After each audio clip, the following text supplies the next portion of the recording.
I just want to sort of talk about the history of Jerusalem under Muslim rule. The second Khalifa, second Caliph of Islam, Umar ibn al-Khattab radiallahu anhu. Umar ibn al-Khattab has a very interesting story because when he came to Jerusalem, there was no bloodshed, there was no fighting. In fact, Jerusalem was in such turmoil that the leaders welcomed his coming and welcomed becoming part of the Islamic Empire. And this is something that's well documented. But they told, because it was tradition that the Khalifa would stay in Medina, the stronghold, he should not leave his city. They told Abu Ubaidah Jarrah, they said that we will not give the keys to the city except for your leader. We will only give it to him. So he's got to come and he's got to take the keys himself. And so basically what we find is that Heraclius organized a welcoming ceremony for Umar ibn al-Khattab to be handed the keys of Jerusalem. He invited the Patriarch of Rome as well as the Bishop of Jerusalem. In fact, leaders from the Jewish community were there, ambassadors from all over the world were there, and he spread out for Umar ibn al-Khattab a red carpet that spanned over 2 kilometers long. So it was a long red carpet. You can imagine when he just starts making his way there, he's going to already be stepping on a red carpet to show him a good welcome and to, because they heard of his justice and to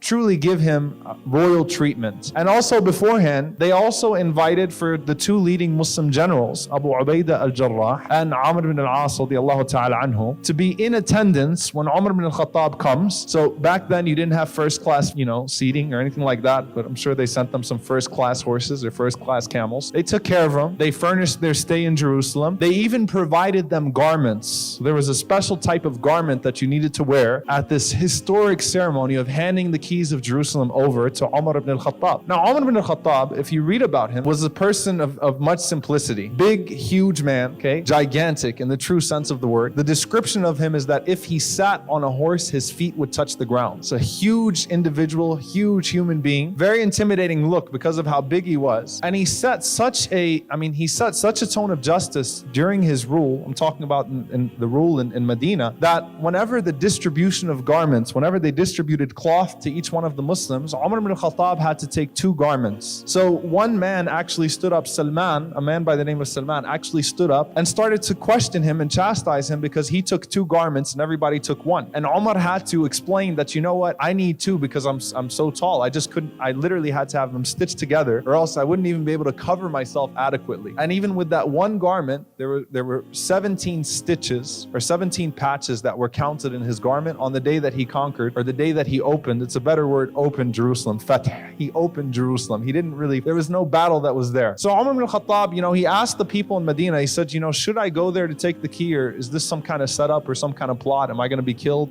Is this a wise decision? It's never wise for the leader to leave his base. They said, for this case, it's okay. He went out there, he took with him 1 servant, and they had 1 camel, and he made a deal with the servant beforehand. He said, on the way there, I'll ride for half of the time and you pull me, and then you ride for half the time and I'll pull you. So they took turns, 50-50. And then Umar ibn al-Khattab, as they were approaching Jerusalem, the servant was on the camel and he was the one pulling the camel. Not only that, but right before they got to Jerusalem, he fell into a mud puddle. So his clothes got covered in mud too. And he's pulling the servant and he's covered in mud and he has 17 patches in his cloth. And everyone is waiting there with their best clothes. Everyone is waiting there to give him this grand royal reception. Here he is walking in, he's got mud all over him. And so the servant at least tells him as they get to the red carpet, it's 2 kilometers long. He says, I think we should switch now. Umar ibn al-Khattab said a deal is a deal. 50-50, it's still your turn. So, but you're kind of going in to take over the greatest city in the world, No. You stay on the camel. We'll keep walking. Umar ibn al-Khattab comes walking with the camel, and the people are waiting, and the people are standing out, and they're waiting out their windows to see who this great leader is. And they see this man coming and running with a camel with dirt all over his clothes and 17 patches. So Abu Ubaidah and Amr, they were the 2 that were invited to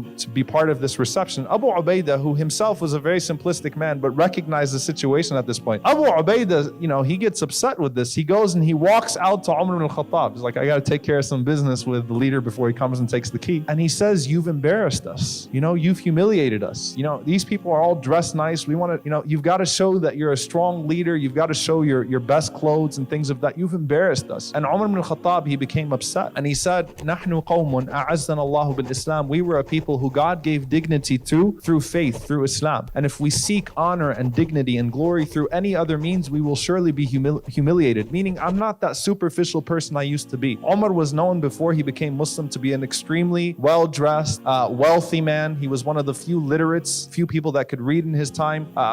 They didn't expect that from him. But he said, we seek our glory through faith. We don't seek it through subjugating anybody. We don't seek it through some pompous, display. We seek it through faith. And so he received the keys from Heraclius, and the people were shocked. And then the Bishop of Jerusalem took him to the Church of Nativity. He gave him a little bit of a tour of Jerusalem, and he took him to the Church of Nativity. And while they were in the Church of Nativity, the call for prayer came. The call for prayer came, for the noon prayer came. And Umar ibn al-Khattab was in there, and he knew it was time to pray. And the Bishop of Jerusalem told him, he said, look, why don't you just go ahead and pray here? You're the leader. You don't have to go outside and pray. You can just pray here. It'll be an honor for us. And Umar ibn al-Khattab, he said to him, he said, no. He said, because I'm afraid that Muslims will come generations later and claim this is a masjid. This is a mosque, because this is where I prayed. So he walked out of the church. He walked down the steps and he prayed right there. And then lo and behold, 400 years later, they built a mosque there called Masjid Umar, the Mosque of Umar.